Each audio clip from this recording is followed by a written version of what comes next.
আসসালামু আলাইকুম everyone, welcome to SK cooking recipe. আজকে আমি আবার ওটা নাস্তা রেসিপি শেয়ার করব। এই নাস্তা রেসিপিটা আমার কাছে এতটাই ভালো লাগে আর পরিবারের কাছে এতটাই ভালো লাগে যে আমার প্রতিদিনই এই নাস্তা রেসিপিটা বানানো লাগে। তাই আজকে আবার আপনাদের সাথে শেয়ার করব। তাহলে আর কথা না বাড়িয়ে শুরু করা যাক।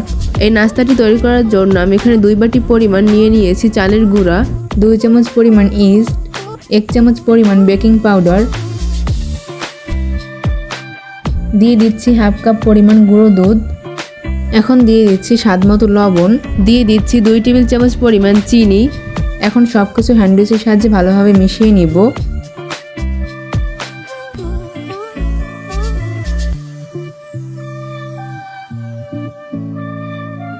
সব শুকনো উপকরণগুলো খুব ভালোভাবে মিশিয়ে নেওয়া হয়ে গেলে এর ভিতরে দিয়ে দিচ্ছি কুসুম গরম পানি। এখানে আমি 1 কাপ পরিমাণ কুসুম গরম পানি নিয়েছি। অল্প অল্প পানি দিয়ে খুব ভালোভাবে হ্যান্ড উইচের সাহায্যে মিশিয়ে নিব।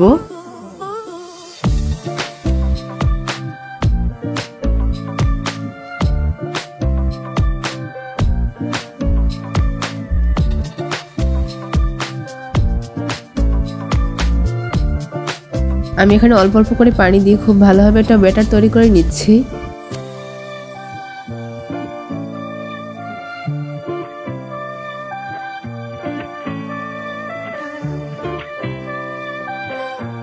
সবকিছু খুব ভালোভাবে মিশিয়ে নেওয়া হয়ে গেলে এর ভিতরে দিয়ে দিচ্ছি একটি হাঁসের ডিম। এখন আমি হ্যান্ড উইচের সাহায্যে খুব ভালোভাবে ডিমটা মিশিয়ে নিচ্ছি।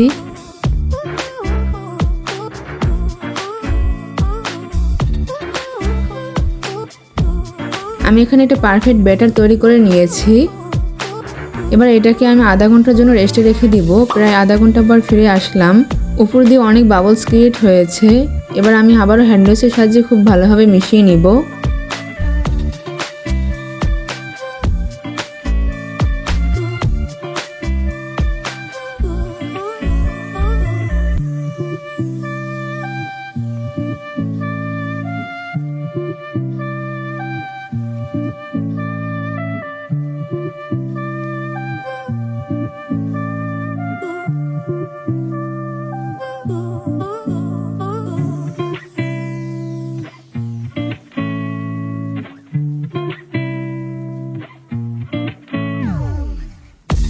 সবকিছু খুব ভালোভাবে মিশিয়ে নেওয়া হয়ে গেলে এবার চলে যাব চুলাতে ভাজতে। এই জন্য চুলাতে আগে থেকে ফ্রাই প্যান গরম করে নিয়েছি। এর ভিতরে ব্যাটার দিয়ে দিয়েছি। এরপর ঢাকনা দিয়ে দিয়েছি। 1 মিনিটের ভিতরে নাস্তাটা তৈরি হয়ে যাবে। মাশাআল্লাহ, অনেক ছিদ্রযুক্ত হয়েছে।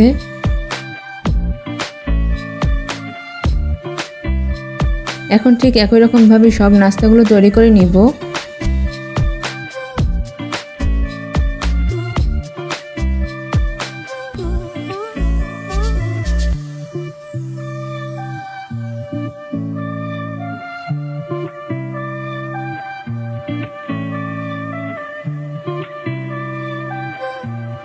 মাশাআল্লাহ, আমার সব নাস্তাগুলোই কিন্তু অনেক জালিদার হচ্ছে।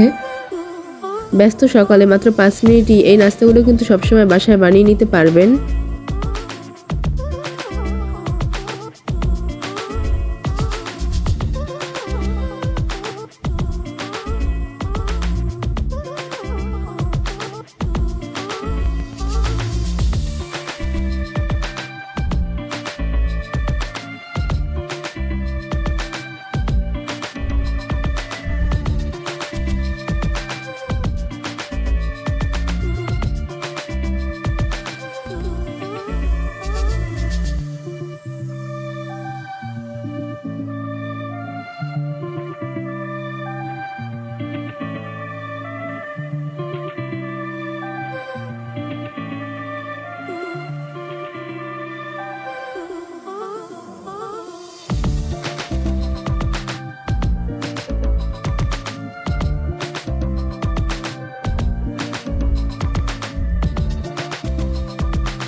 আস্তে আস্তে করে আমার সব নাস্তাগুলো খুব ভালোভাবে ভেজে নেওয়া হয়ে গিয়েছে।